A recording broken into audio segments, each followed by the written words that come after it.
Welcome to the Imperfect Dads Podcast. This is your host, Devin. We believe dads care deeply about their family and kids, but they don't always have a space to discuss what their life looks like.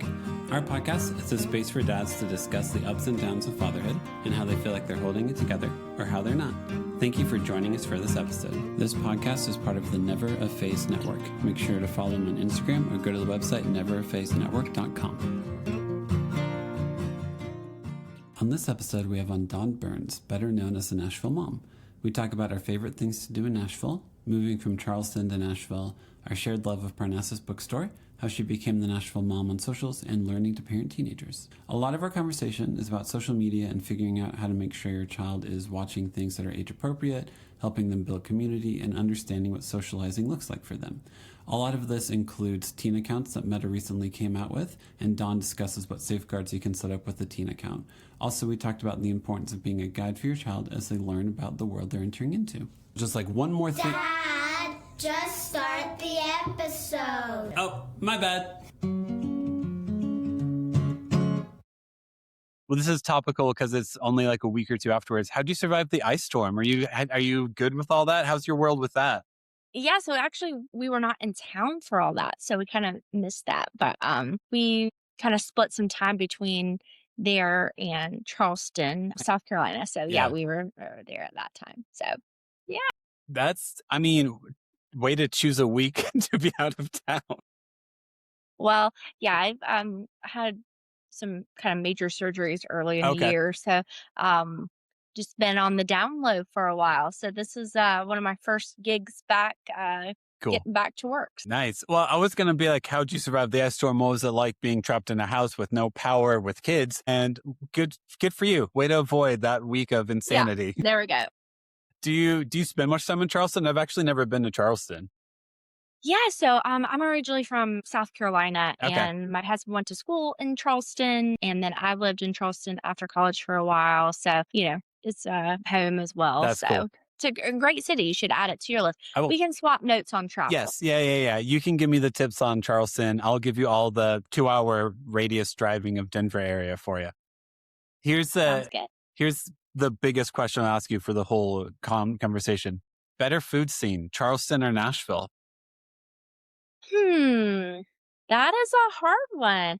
I feel like Charleston has like a lot of great like seafood and like fresh kind of stuff like that.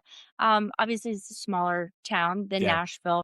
I feel like Nashville has amazing food, but I feel like it's a lot of heavier, foods. Like when I think of Nashville, I think of biscuits and hot chicken and like all like, your traditional kind of Southern kind of foods. So it depends on what you're in the mood for. Okay. That's fair. How long have you lived in Nashville for? What brought you out to Nashville? Yeah. So, at the time, my husband's job was based out of Chicago. Didn't want to move to Chicago and just loved Nashville and loved the vibe of it and kind of like what you were saying, the different change of pace and things. So just kind of felt drawn to that area. Nice. That's awesome. Did you ever, good. 9-10 years ago, something like that. Cool. Did you ever expect to have an Instagram account and have like a social media presence and all that is based around a town? Because that's crazy, right?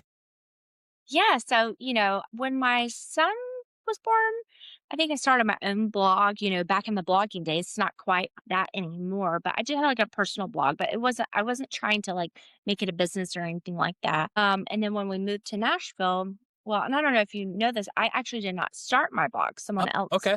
And Instagram and all that. Yeah. Someone else started it. And when we moved to Nashville, that's kind of how I got plugged in, is she would post, these are some things going on around town. She would host little play dates or mom's kind of lunch, things like that. And that's really how I kind of started getting connected in Nashville. And then she, her name's Lindsay McPherson. She went on to start another business, and she was kind of, she just had to have as much time for the blog and everything. And I just mentioned to my husband, like, oh, I'm so sad. Like, I love what she's created, and I didn't want to see it go away. And he says, well, you should ask her if you can help her with it. And I was like, no, I don't have any business with that. Like, my background is in education. Like, I'm a teacher is my background. Okay. But as time went on, I was like, I'll just ask her. And I really just meant to like help her with it. I didn't mean Yeah. to necessarily take everything on, but she eventually was like, I want you to take it and run with it. And so I sort of jumped in head first because she had already created really as a business, working with some brands, doing community stuff. And Hmm. so I just kind of learned as I went along. That's so cool. But it's definitely my heart because I love the community, love getting to know people in the community. And over, time or whatnot, it's like, should I change it from this? No, because that's what the heart Mhm. behind it is the community. Yeah. And doing like this world of trying to, communicate with parents and connect with parents. If it doesn't motivate it, like it's very easy to be discouraged doing this because you just put stuff out, you put out reels, you put out stuff, and you're like, did anyone watch this? Did anyone see this? Yeah, a And so, lot like, goes into it. it does. And remembering, like, why are you doing this? Oh, it's because I love connecting people. I love knowing people's journey on this is, yeah, to hold on to that is really important because it is very easy to be exhausted How by about you? How this. did you get started in your podcast? Yeah. Yeah. So we basically, whenever I lived in Nashville, guy who lived around the corner from me was having his first kid whenever I was having my third. And he was like, man, us just hanging out would be awesome. Like, there's not a lot of dad content. There's not a lot of dad podcasts out there. Yeah. So just dads hanging out and talking would be fantastic. And after like the third time he said it, I was like, I actually studied audio engine. I can do like all the production stuff on it. That was the intention of it. And then it was just me and my friend Justin hanging out like every other week, talking about life with newborns and basically sitting there and being like, do you know what day it is? Because I don't know what day it is. I And then actually used to have a podcast. did you really? What was it? Yeah, I podcast. It was called the Nash Chat, and I was like, Mm, I would interview like small business kind of owners or yep. different things. But I kind of wish I would have had somebody on it, Yes, like a co-host, because it's like fun to have other people to talk to and stuff. it is. I've I've retired, but It makes a difference. I mean, we basically at like a year mark. I don't know if you've ever listened to Nashville Restaurant Radio, but the guy who runs that had reached out to us, okay, and then he was like, "Hey, if you want to record at my studio, like let's work it out." And then like once we did an episode with him, people were like, "Oh, I'm a dad. Can I come on?" So then we got connected with like 12 South Farmers Market. We ended up doing a call with like Freddie O'Connell. Like got very involved with the scene, with the Nashville community, not the scene.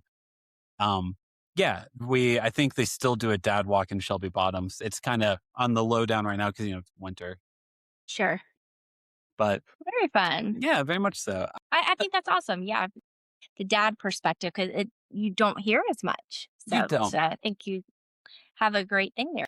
Thank you. No, it's I think no matter what, whenever you become a parent, like your identity changes so much and in so many ways. And you're just like, I think I know what I crave. It's just like, is this normal? Like is what I'm Yeah, experiencing normal. And if I can help some dad out there or mom or anyone be like, oh, this is normal to experience this, to know this, then hopefully it opens a door for them to explore for themselves, you know? what I've learned much over the years, being a parent, Mm, being involved with social media, is that everybody is looking for connection mm, and community. And I think sometimes in this hustle bustle life, we don't get the in person as much as we want, but I do mm, think people can certainly connect and feel less alone. There, another dad who may have like no idea what he's doing or whatnot, like most of us, right? yeah. But listening to your podcast or connecting, it just makes you feel like the world's a little bit smaller. Yeah. Or like if you're like, oh man, I'm in Nashville. What am I going to do to entertain my kids? Finding your account and being like, oh, hey, here's some tips of what I can do to keep my sanity just feels like a light whenever you're just like, I don't know. I'm exhausted. So how do I know what the next step is? So yeah. Absolutely. Did you also write a children's book? Is that correct? Yeah, I've written 2 children's books and a couple of coloring books That's options. cool. So I have This is Nashville, which is all about Nashville and my favorite places. And so it's sort of like a little bucket list of hey, you could flip through there and be like, oh, we should go here today, Hmm. or just favorite places around. I have one about Charleston as Hmm. well. And then I just came out with 2 Christmas coloring books. So Merry Music City and Christmas in Charleston, Nice. just to give the kids a little creative outlet. That's awesome. I loved Parnassus. I don't know if you spend much time at Parnassus, but Parnassus Yeah. was always a go-to place. I know. I am a big reader myself, and Okay. yeah, it's a dreamy little spot there. It is. It is. Yeah, it's on my list of like, if I have time, if I'm ever back in Nashville, that's always on there. Yeah, Of like, can I stop by Parnassus? Are you going to buy a book? No, I just like it. I just, I just I like the know. And they vibe. have the dogs in there. It's just, I love it. It's great. What is like, what is one of your favorite spots in Nashville? Not, I don't want to say favorite because that's adding, it's favoritism, but like, what is one of your favorite things to do in Nashville with your kids? I know. Yeah, Somebody one time asked me, like, what what subject would you say you're like an expert on? I'm like, Nashville. Like, I could like tell you in cool. my sleep, like all the places or my favorite. I have lots of favorites. Cheekwood is Hmm. definitely one of my favorites. Again, I love being outside. I feel like they always have something fun going on. In the summer, Yeah. different exhibits and installation. Love the pumpkins in the fall, the Hmm. lights. Something fun and different to get outside and unplug and just a beautiful place. And then I also love the Country Music Hall of Fame. Hmm. That's one of my like if people are visiting Nashville, I always recommend that because I feel like it's like a taste of not old Nashville, but like, Yeah. history of like country music and then modern day. I don't know. It's very cool and Yeah. engaging. My kids love it. I laugh because on my 30th birthday a few years ago, uh, all I wanted to do was go to Country Music Hall of Fame. We didn't live in Nashville at the time. We'd driven up there and it was talking about the weather. It had snowed. And so it was closed, Yeah. when on my birthday, and I was so Oh, disappointed. And then the next day, I was like, "Well, I'm still gonna go," and drive over there. And then it was like a Tuesday or something. They were randomly closed on of Tuesday. So, course. Yeah. That's how it always works. but I've made it up. I've made up time now. You've made it up for it? Well, I Yeah, think I'm not sure if they still do it, but I know for a while there, like the National Public Library system, you could get a free pass. Like you could like put your name in, you could get a pass to there. And I think maybe Cheek would also. I'm not, it's been a bit. yeah. They have a couple of different little passport Yeah, kind of things, which is really cool. it is. Well, I know that's how we took our kids, is because I remember like seeing that you could do that through the library system. And I Yeah, was like, oh, this means this is our day today. This is we're gonna go down to Country Music Hall of Fame. Here we go. yeah. Very fun. Good for like a rainy day or cold weather. Yeah. I would do the Tennessee State Museum pretty But regularly. yeah, that's really cool too, and it's free. Yes, yeah. So parking isn't ideal. That's the only thing because you got to compete with the farmers market. But Yeah. Farmers market there is fun too. I also love Deeper Sport going out there. yeah. And there's a library there that we love. And when my kids were younger, took them so many story times and there's a Hmm. playground. And I don't know. I love places that don't feel, or I love places that feel like tried and true Nashville Yeah. that are like authentic, have been around for a while, little hidden gem kind of Yeah. places. Yeah. Totally. I agree. I mean, Cheekwood and the Country Music Hall of Fame are not hidden gems, but I got. you know what I mean. I think if I'm in a new town, I find it fascinating to find like the energy that exists in that town. So yeah, like I love going to like public libraries, the museums, and all that because it does kind of like even if I go to, I remember going to Manhattan once and going to like the New York Public Library just to be like, I feel like stuff has happened here. I feel like there's Yeah. history here, and just Yeah. as opposed to like the I don't know. For some cities, it's like if you go to a restaurant or a space, it's like, will this even be here? Like, and whenever I come back in a couple of I years. know. Yeah. It's good to like, get a feel for it. I feel like Hmm. eating the food, Yeah, local spots, going to the local places is always fun. yeah, I think so too. As far as like being a mom, I haven't asked you yet how many kids you have, ages, all that good stuff. Yeah. So I have two children and two dogs. I definitely count Mm, them as children. yep. But my human children somehow have gotten so grown up on me. I have a 15-year-old son and a 13-year-old daughter. So I'm in the throes of the teen years, Yes. which, it has its pros and cons. Hmm. Like every stage, I think every season of parenthood looks differently. I feel like, as a mom, it's like, okay, we've kind of got this season under control. And then boom, you're Yeah. like in a new one and you're like, I don't really know how to navigate this as well. So it's we're all growing together. Would that mean is your daughter in like eighth grade and your son's in high school? Is that correct? Yes, my daughter is in 7th grade Okay, sorry. and my son is in 10th grade. Okay, Yeah. gotcha. That yeah. How's that? Yeah. Yeah.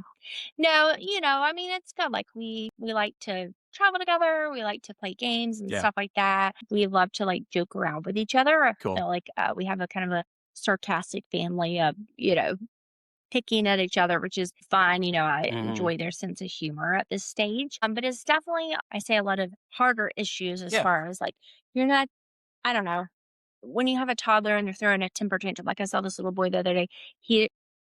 His mom was trying to get him to leave Target and he Yeah. was pitching a fit. He did not want to leave Target. And my perspective on that was like, oh, he's so cute, whatever. I feel like when they're younger and they're having issues, Yeah. you can kind of like ease over it a little bit Mm-hmm. more with like a treat or, oh, let's watch a movie or, Yeah. play their favorite toy. When they're a teen, they're going through a lot on their own in their own space that it's not an easy fix, especially mom can't necessarily swoop in and save the day at times. And so it's this balance of letting them grow up, Mm-hmm. helping them, being a support, but knowing your role in that too, which Yeah. is tricky. Yeah. Well, because like, yeah, if my 4-year-old is losing it, there's still like redirects I can do, right? Yeah. Whereas like, so I have a 10 and 8-year-old daughter and then a 4-year-old son. And like, yeah, if my 10-year-old is like, why does it, I don't know if this person wants to be my friend. You can't be like, Right. you can't be like, have a snack. Like, Yeah. Like my daughter recently, she was like, such and such had a sleepover for their uh-huh. birthday and she didn't get invited. Mm-hmm. And so it's hard because as a mom, you want to be like, well, you know, put a Band-Aid on it and fix it. And Yeah. that's just a little bit deeper and harder. And Mm-hmm. yeah, so I think it's hard in many ways, Mm-hmm. to be honest, but it's sweet in its own Yeah. moments too. Yep. I think the only thing I know is like I'm not at that part of the journey yet, is just be like, hey man, to know there's more depth needed from you. That it is more like, hey, yeah, like, because I can't, if that situation, if my daughter wasn't invited to a sleepover, my first thought is be like, well, they're missing out. And it's like, well, that's not, like, it's true, but that's not going to make your daughter feel better. I tell them stuff that too, but Yeah, it's like they have to believe it. of course. So yeah, that's where we're at.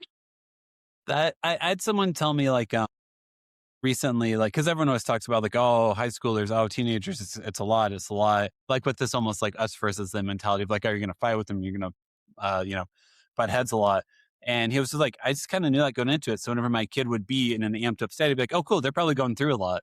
Like, so I just need to Yeah. ask more questions. And I'm like, oh man, I feel like that is rarely talked about. Of like, hey, you can actually like lean in and be like, hey, you're going through a lot. Let's talk about it. Because I feel like the standard response is to be more like, oh, you better you're against each other. And it's like, no, you guys are on the same page. You guys are on the same team. Figure it out. You got this.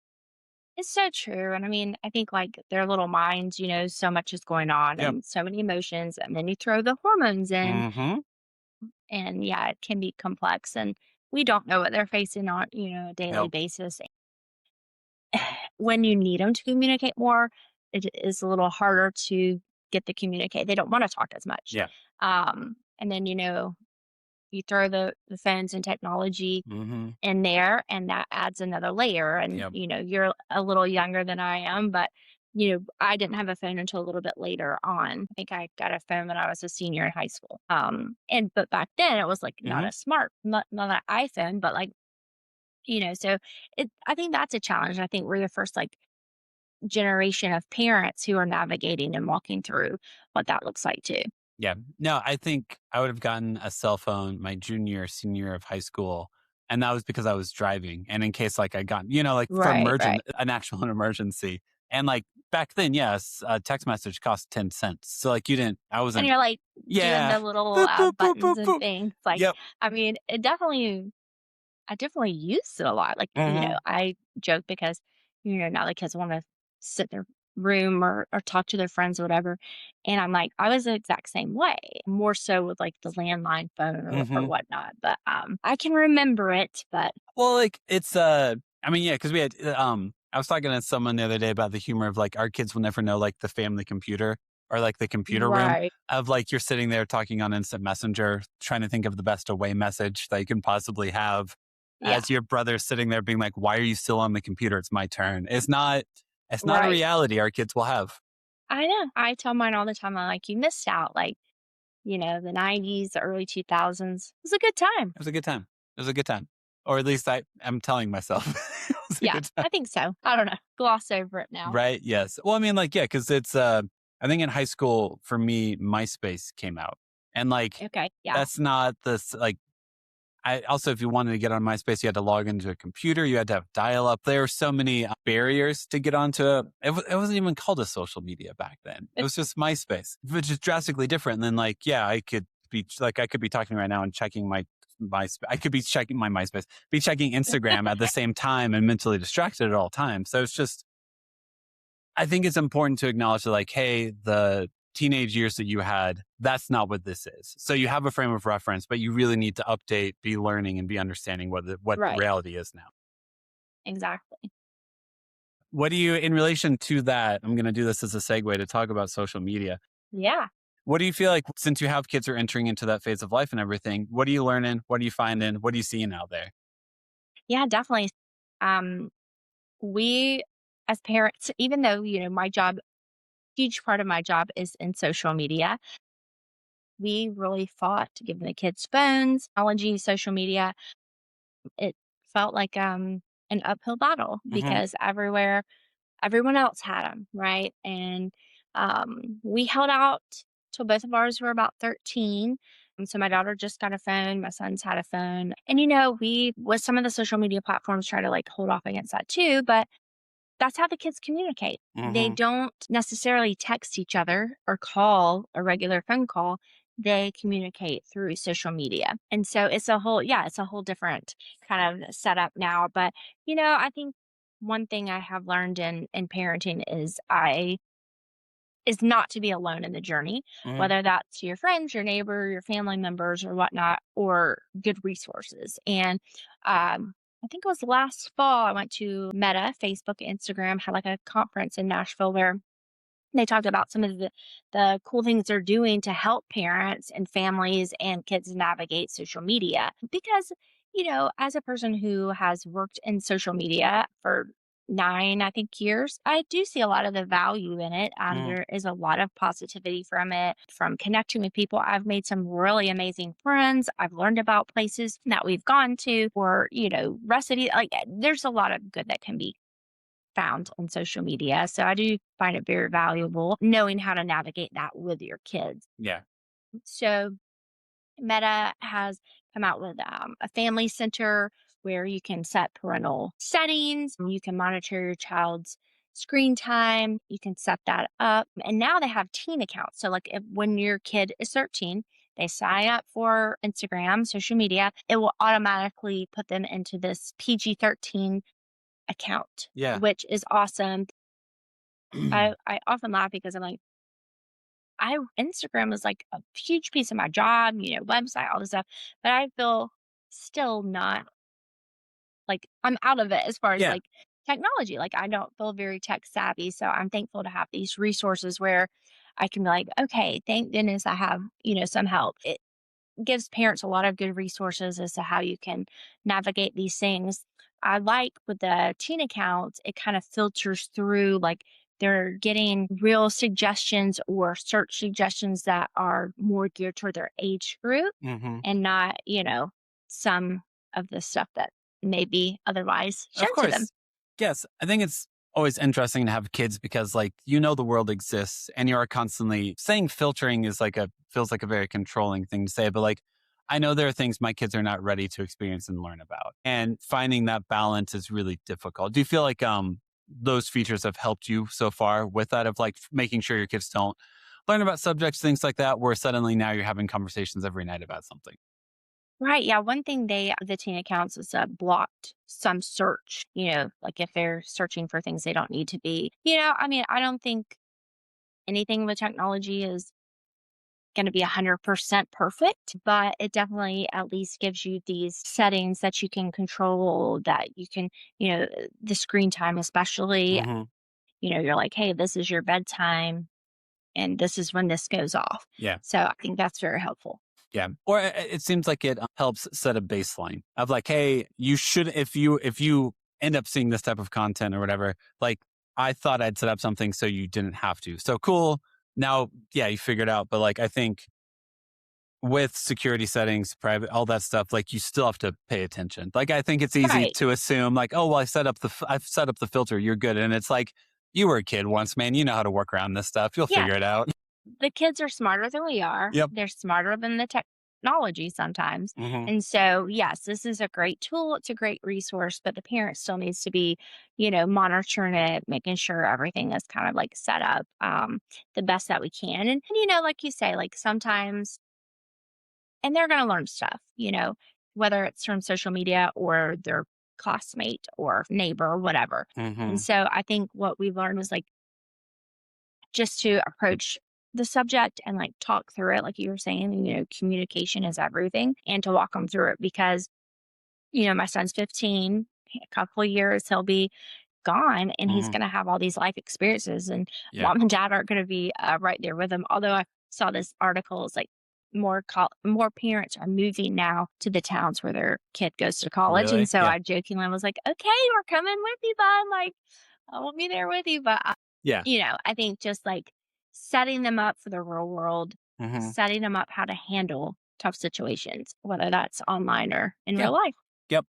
I mean, I'm sure we all remember the people in college or whatever, where like they faced their first like failure or big task in college, and like watching them crumble from it, because it's a lot to take on, always made me be like, oh, in fact, my parents let me fail a lot in high school. Like, because that's the downside of like protection, for lack of a better way to put it, is whenever your kid does face something that feels bigger than them for the first time, how do they handle it? How do they do it? And like, my hope for my kids that like they're at the age in which my wife and I can be a guide for them and give them the confidence to go through it, so they aren't 25 experiencing failure and like the weight of it's too much, Right. We have gotten like parental or family counseling over the years through Daystar Counseling in Nashville. And, one thing that stands out to me is Sissy and David, they're like, let your kid fail. Let them make the bad grade.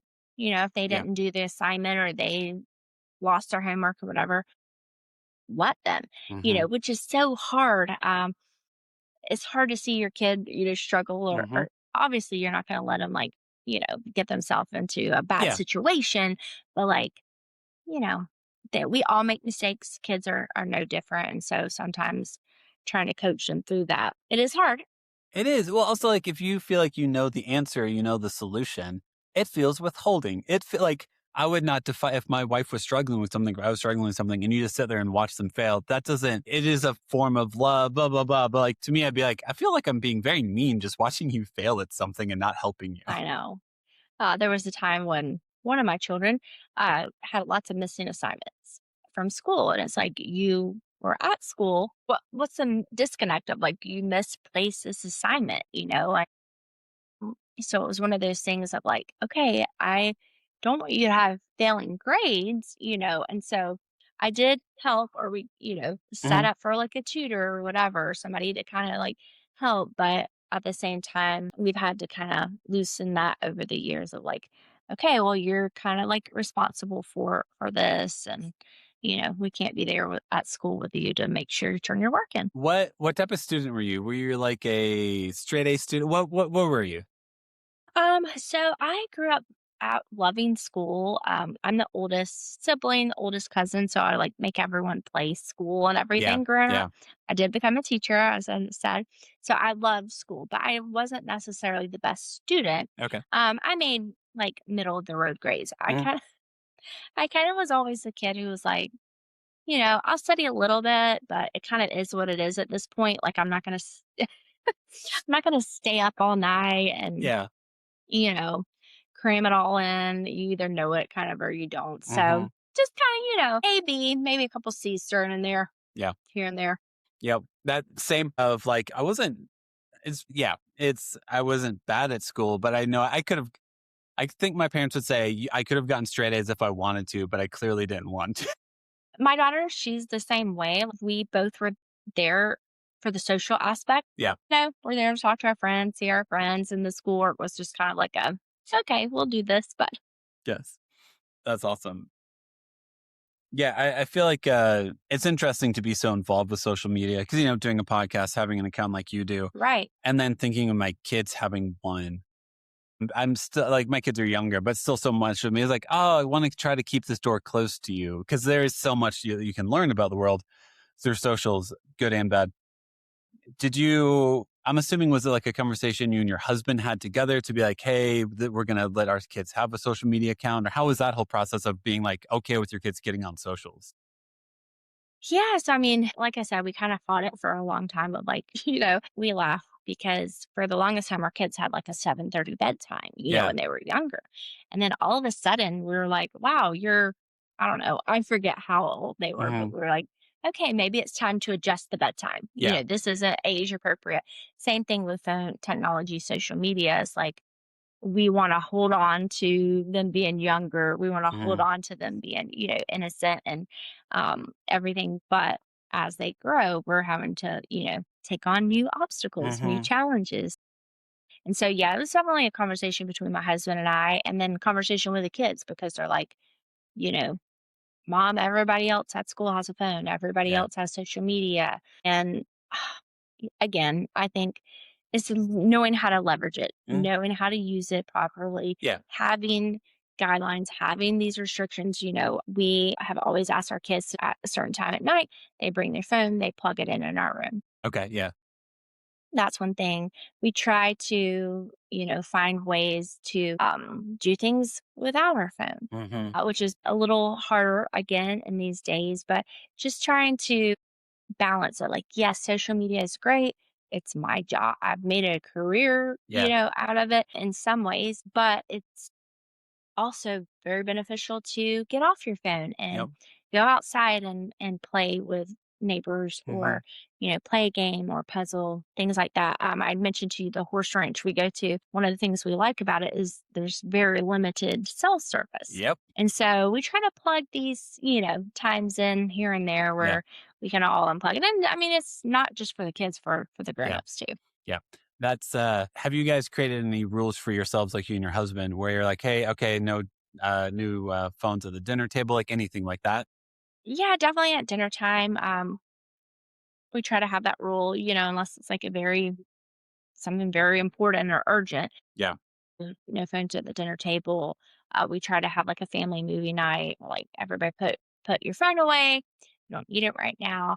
But we're as guilty as the kids are sometimes of like wanting to be on it too much and trying to have to take ourselves. Like I love to go for walks, take my dogs for a walk, and I'm like, okay, leave the phone here Yeah. or put it in your pocket. But in the 30 minutes that I'm walking, I don't need to check my email, right? Like there's nothing that I do that is not important Yeah. that I need to Right. check it while I'm out walking. Yeah. Correct. Yeah. There's not. No, it's an extreme list of scenarios in which you're on a 30-minute walk without your phone and someone's like, I needed you and I needed you within 30 seconds whenever your kids and husband are probably at home hanging out. Like Right. it's everything. It's very easy to tell yourself, like, I need to respond to this immediately. And if I don't, I'm missing out or something's lacking. And it's like, that's pretty rare, man. That's not probably like, Yeah. So again, we're doing our best yep, and utilizing any of the resources we can to learn and to kind of set healthy boundaries. yep, yep. And also, I think it's really cool to in my mind, none of this stuff is going away. Like our kids are going to grow up in this world. They're going to grow up with like, even like with my own self with algorithms of like, oh, I saw an ad for this. Now my entire phone has ads of this. And it's like, oh, I now know that. But like to teach my kids also like, hey, if you linger on stuff, that's all you're going to see for the rest of for like the next week or so. Right. Cause this stuff isn't going away. So to act like it is or act like your kid won't have a relationship with it doesn't feel like I'd be setting them up for success. Right. And a friend of mine, she's expecting her first baby. And I'm like, when her kids are teenagers, the landscape will look completely different. It will. And so it'll be interesting to see, how this transpires. It will be. Well, hey, how I end every episode is ask every guest a series of 5 questions. There's kind of fun, like Okay. icebreakery questions. So, first question is, did you have any backup names for your kids? Like, did you have anything you almost named them? Yeah. So when we got long story short, Yeah. got the ultrasound of my daughter, but my husband wasn't with me, so they put it in a little envelope and they gave me a picture. And so her profile looked exactly like her brother. So the whole day I thought she was a boy. Mm-hmm. And so I pictured my boys playing together. And so she had a boy, a boy name all day. Eli was going to be her boy name. Mm-hmm. And then we opened the thing up and it was like a girl. I was very excited, of course. Then I was like sad about the boy that I had, about Eli. Yes. So that would have been her name That's if sweet. she was a boy. If she was a boy, yes. And interesting, that's always one of my like favorite. There's so many moments of parenting where you like have to react to stuff in real time. And that's one of them of like, oh, this is totally going to be a boy. And you're like, it's a girl. And you're like, I'm happy. I just like, whenever our third kid was a son, we found out it was a son and we were both like, oh, that's great. We didn't know we could make boys. So let me process Um, this.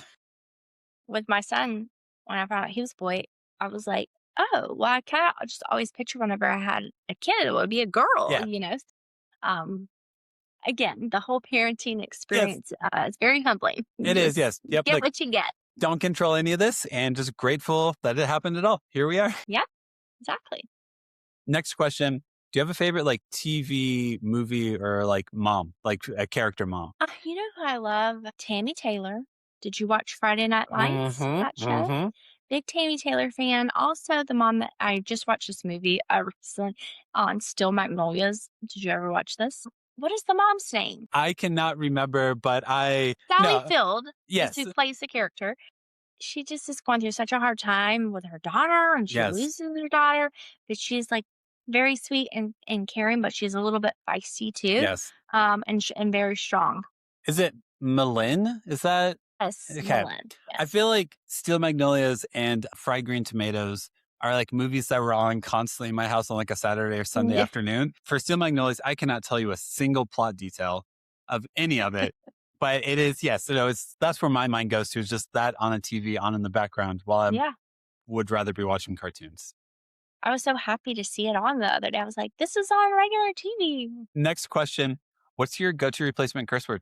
Like someone cuts you off in traffic, stub your toe. What do you say instead of a bad word? Let's see, what do I say? My kids, they always say dadgum. Dadgum.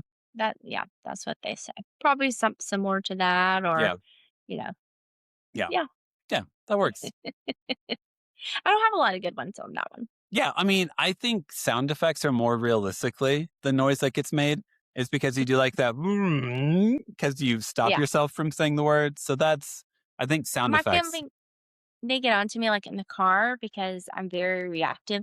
The other day I felt my husband like stopped too soon. I'm always like, and I make like a very dramatic, and they're like, don't do that because then it scares them or Of whatever. I'm like, I course. can't help I'm it. It's just sorry. like a natural reaction. Yes. Do you do like the, if your kids are in the front seat, do you do the mom bar, like Yeah, the arm like- across the front seat at Yeah. all times? Mm-hmm. Yeah. How dare you react to your environment? I know.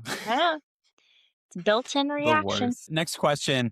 I mean, you could have a lot of answers for this. What is like one of your favorite activities to do with your kids? We're a big sports family. We love going to football games, hockey games, all the kind of sporting events. They're kind of at a fun age too, where they enjoy concerts, so we Oh, fun. are able to do that. Like my daughter, she loves CMA Fest. Cool. I laugh because like for years we're in the nosebleeds of CMA Fest, like all this kind of stuff. And then my husband took her, just the two of them, bought last minute tickets, and they got like, within the first couple of rows. I'm Real like, okay. tickets. Yeah. So yeah, That's but cool. just experiences we like Cool. to do. Have you, I mean, I'm going to make a plug for Nashville SC. Have you gone to many Nashville SC games yet? We've been to a few. Okay. Yeah, they're so Okay. fun. I'm not a huge, I don't understand Listen, soccer I as get well as it. like I football, know. I get but it. the atmosphere there is amazing at the Nashville SC. And did you see they're going to have part of the Olympics there I did. Yes. in Yeah. the next set of Olympics? But Yeah. yeah, that'd be awesome. Yep. Now that's, I used to live next to the zoo. So it was like a 2-mile drive. Yeah, in to New get over there. Jersey here, right? Yeah. I got the one in the background. Yeah. All that stuff. Yeah. So are you excited to see a game in the new stadium once it's built for the Titans? Because I bet the stadium will look gorgeous whenever it's done. Oh, yeah. I think it'll be pretty sweet. I think I've realized I really enjoy watching football more so on TV because Same. I can understand what's going on more, especially when it's hot. Like Yep. climate control. So I don't know. In my mind, I love that Yeah. going and the whole experience. But then when it comes down to it, I'm like, I really prefer just to Yeah. watch from home. But Yep. yeah, absolutely would love to see the new stadium, Yeah. and All I'm that. sure it'll kind of take things to a different Yeah. level. That's going to a football game whenever you have kids is so different also because it's like, okay, we got to leave at, 10:30. When are we going to get back? Probably 5. And I'm like, I don't know if I care this much. Well, and it's like you have to park Yeah. far and then get all the little ones in, and then somebody has to go to the bathroom. Yep. Yeah, It's a it's the whole whole it's a thing. whole thing. Or you can watch it at home. Sorry, NFL fans, but Yeah. it's real convenient. Okay. And last question is, what's like best parenting advice that you've received? Yes, I think it was just like love your kid, even, if you're having a very hard day, like just picture yourself going back in time, like, fast forward to the future and you're like, this is the moment you have with them. And in a couple years, you do anything to get this time or this season back. Mm-hmm. And so that's really helped me change my perspective on some things, because it's very easy for me to miss when my kids were young. And I don't know, especially like when the holidays roll around, like Valentine's recently. I love all the little Valentine cards and exchange and everything. And we're out of that season. And so I'm like, I'm sure there were many hard days at that time, but if I could go back, I would. Yeah. And so just enjoying the day, the everyday, enjoy each season, make the most of it, Mm-hmm. and be gentle with yourself and Yeah. gentle with your kiddos because, again, we're all kind of navigating it together. Yep. And it all goes faster than you think. No matter Yeah. what, you look up and I'm sure you are like, oh my gosh, my son's going to learn how to drive in the next year. That can't be true. That can't be real. I know. It's crazy. And, I don't know. Yeah, It right? goes fast for sure. It does. And then last thing for you is just moment for like self-promotion. If you want to find like your Instagram account, website, all that stuff, Yeah. So everybody can find me at the Nashville Mom or the NashvilleMom.com Sweet. It's and simple. on Facebook. Yeah. Well done. And yeah, that's pretty much all I've got. Well, thank you. I was enjoyed talking with you. Of course. Nice to meet you. Well, so nice to meet you. And thanks for chatting along and look forward to seeing you around. Perfect. Yeah. Enjoy the rest of your day, Dawn. Thank you. You too. Bye-bye. Bye.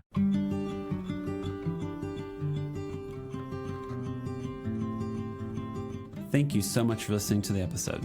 Make sure to follow us on Instagram, TikTok, and YouTube at the Imperfect Dads Podcast. And make sure to give us 5 stars wherever you listen to us. Music, editing, and production is all done by me. Make sure to tune in on Mondays and most Thursdays for new episodes. This podcast is part of the Never a Phase Network. Make sure to go to neveraphasenetwork.com to learn more about them.